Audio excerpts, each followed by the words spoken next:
अस्सलाम वालेकुम दोस्तों, आप देख रहे हैं जावेदीन क्लिक। पिछले दिनों मैंने फेसबुक पे एक पोस्ट की थी कि मुसलमान भी सूअर की, हाँ आप सही सुन रहे हैं, सूअर की कुर्बानी दे रहे हैं बीमारियों से बचने के लिए। तो फिर उनको सूअर ईद बकरीद की तरह मनानी शुरू कर देनी चाहिए। इस तरह का मैंने एक पोस्ट किया। तो जब मैंने पोस्ट किया था दोस्तों, तो मेरे मन में ये था कि लोग चौंकेंगे और एक के बाद एक इस पर रिप्लाई आएगा, क्योंकि वो इस पर शॉक्ड हो जाएंगे, उन्हें झटका लगेगा। मगर मैं गलत था दोस्तों, मोस्टली लोगों को इस पर कोई झटका नहीं लगा। खैर, मैं पूरा मामला बताता हूँ कि ये पूरा मामला क्या था जिस वजह से मुझे ये पोस्ट करनी पड़ी कि मुस्लिम भी सूअर की कुर्बानी दे रहे हैं।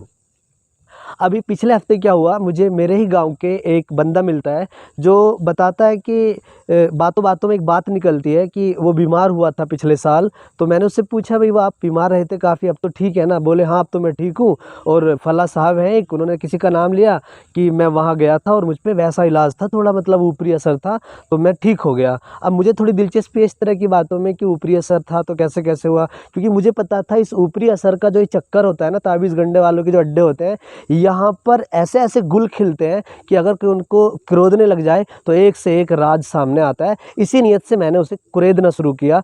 तब उसने मुझे जो बताया, मैं सुनकर शॉक्ड हो गया।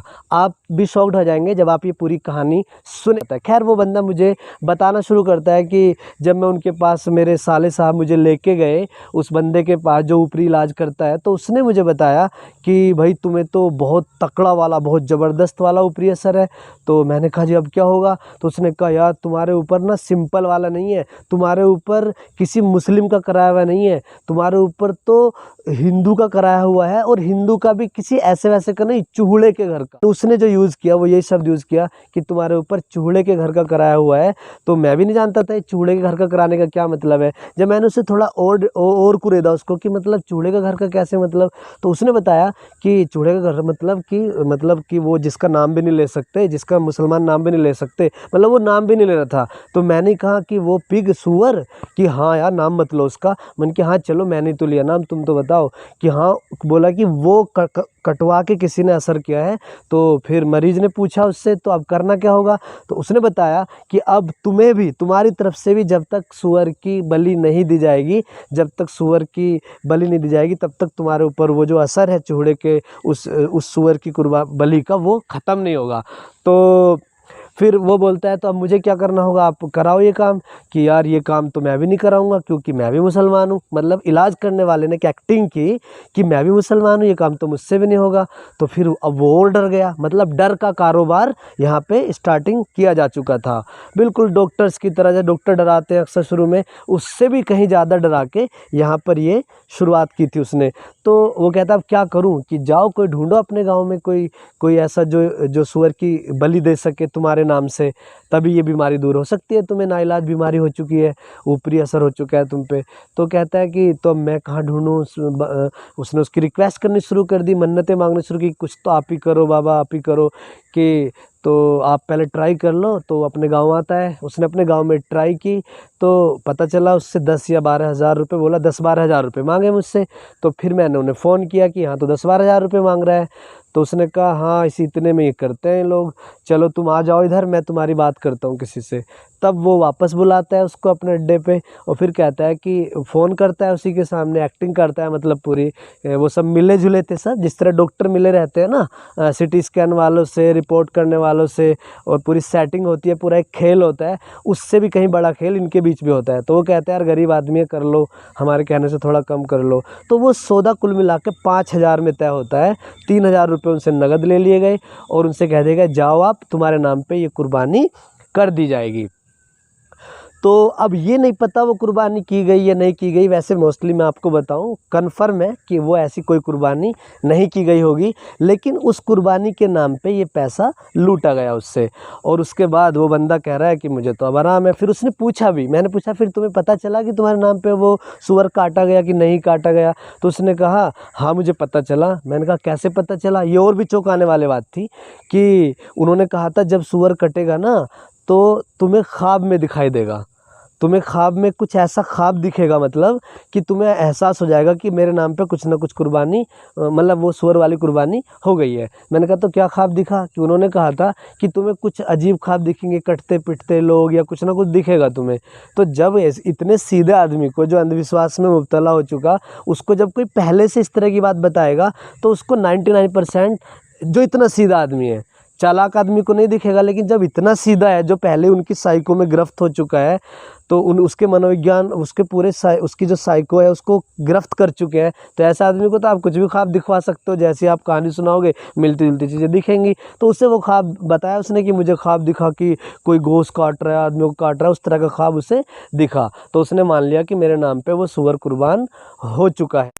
तो ये तो था पूरा मामला कि किस तरह से सूअर की बलि दिलवाई गई एक सीधे साधे इंसान से अंधविश्वास के नाम पर। जब मैंने उस बंदे को और कुरेदा कि क्या आप डायरेक्ट उसके पास गए थे या इससे पहले किसी और छोटे अड्डे पे भी ट्राई की थी, मैंने ये सब यूज़ नहीं किए थे, ये मैं आपके सामने यूज़ कर रहा हूँ। उसको तो मैंने बहुत एहतराम के साथ, क्योंकि उस बंदे का तो पूरा यकीन था ताबीज़ गंडों पे, तो मैंने कहा आपने इससे पहले ट्राई नहीं की कहीं पे? तो उसने कहा हाँ, मैंने गाँव की मस्जिद के इमाम साहब से भी ट्राई किया था। तो मैं क्या फिर? तो उन्होंने कहा कि हाँ, उन्होंने मुझसे 1100 रुपये लेके मेरा उतार किया था। तो कैसे कैसे किया था वो भी सुन लीजिए। एक हंडिया मंगाई गई, उसमें कुछ अनार मंगाए गए, कुछ सुइयाँ मंगाई गई और कुछ अगरबत्ती वगैरह वगैरह, एक दो सामान, और वो सुइयाँ उन अनारों के अंदर डलवाई गई। उसके बाद वो कुछ अपने पढ़ाने की जो एक्टिंग होती है वो सब की, और उससे वो कहा कि इसे कहीं बम्बे में डाल आओ। तो वो आसपास कंदौली के बम्बे में वो डाल आया, लेकिन उससे इसको कोई सुकून नहीं मिला। जैसे मैंने उनसे पूछा कि क्या आपको आराम मिला? कि हाँ, थोड़ा तो आराम मिला था, लेकिन उसके बाद आराम नहीं मिला। ये थोड़ा जो आराम होता है, दरअसल ये भी साइंटिफिक आराम होता है। ये हमारे हार्मोन्स हमें ऐसा सोचने पे मजबूर करते हैं, तो हार्मोन उसी तरह के एक्टिवेट हो जाते हैं या सेक्रेशन हो जाता है, तो हमें लगता है कि जैसे हमें कुछ आराम हो गया हो, लेकिन वो आराम नहीं होता है। खैर, तो वहाँ पे वो लूटा। उसके बाद ये जो सूअर वाली जो मसला था वहाँ पे वो पहुँचा, और ये जब ये पूरा सूअर उवर का मसला सब खत्म हो गया, मैंने इतनी बार सूअर का नाम ले दिया है कि आप कई लोग तो सोच रहे होंगे वीडियो में कि अब मेरी ज़बान 40 40 40 कितनी बार 40 जोड़ के 1 साल के लिए ख़राब हो गई होगी। लेकिन ये भी एक अलग इशू है, इस पर भी कभी फिर बात करूँगा। तो अभी मुझे ये बताना है आपको कि वो जो सूअर कटवाया जिस बंदे ने, वो कहाँ रहता है। तो मैं अभी नहीं बताऊंगा आपको वो कहाँ रहता है, पर इतना आपको क्लू दे रहा हूँ कि ज़िला गाज़ियाबाद के सबसे बड़े जो टॉप 3 गांव हैं, उनमें से एक गांव में तो सूअर कटवाने वाला रहता है जिसने वो ठगी की थी, और जिस बंदे के साथ ये ठगी हुई वो उन टॉप 3 गाँवों में तो नहीं है, लेकिन वो ऐसे गांव में है जहां मेरा बहुत ज़्यादा, अक्सर क्या मतलब, जहां से मेरा बहुत ज़्यादा रिलेशन है। खैर, तो उस बंदे ने उसको एक काम और सौंपा गया कि तुम्हें अभी ऐसा करना है, एक दिन में 10 पारे भी पढ़ने हैं जाके या पढ़वाने हैं। तो अब सोचो मतलब कैसा, उसको क्या टास्क दिया गया, एक दिन में 10 पारे पढ़ने हैं या पढ़वाने हैं, जिससे कि उसकी साई को पूरी तरह से लगे कि हाँ मतलब कुछ हो रहा है। तो ये काम भी उसने गांव की मस्जिद के इमाम से ही कराया, और इसके बदले में 200 रुपये दिए कि मेरे 10 पारे पढ़ दो। अब आप अंदाज़ा लगा सकते हैं उस बंदे ने 10 पारे उसके एक दिन में पढ़े होंगे या नहीं। तो ये था पूरा सूअर कटने और कटवाने का मामला, जिसके लिए मैंने गुस्से में लिखा कि मुसलमानों को बकरा ईद की तरह सूअर ईद भी मनानी शुरू कर देनी चाहिए। ये सिर्फ गुस्से की एक बात थी, लेकिन आपको दुख होना चाहिए जितना मुझे हुआ है।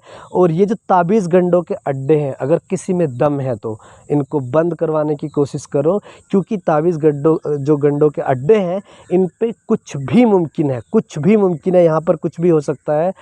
और मैं अब इस पर नहीं चौंक रहा हूँ, क्योंकि जिस कौम में हलाले जैसी बेशर्मी की चीज़ें हुई हों, वहाँ पे ऐसी चीज़ें अगर हो रही हैं और आँख मीच रहे हैं, तो ये एक कोई ज़्यादा चौंकने वाली बात नहीं है। लेकिन फिर भी यंग जनरेशन है, हो सकता है किसी को ये बातें लग जाएं और ये चीज़ें ख़त्म की जा सकें। तो आप देख रहे थे जावेदीन क्लिक। आप इस वीडियो को इतना शेयर कीजिए कि उस बंदे तक भी ये बात पहुँच जाए और उसके अंदर एक खौफ पैदा हो। Thank you.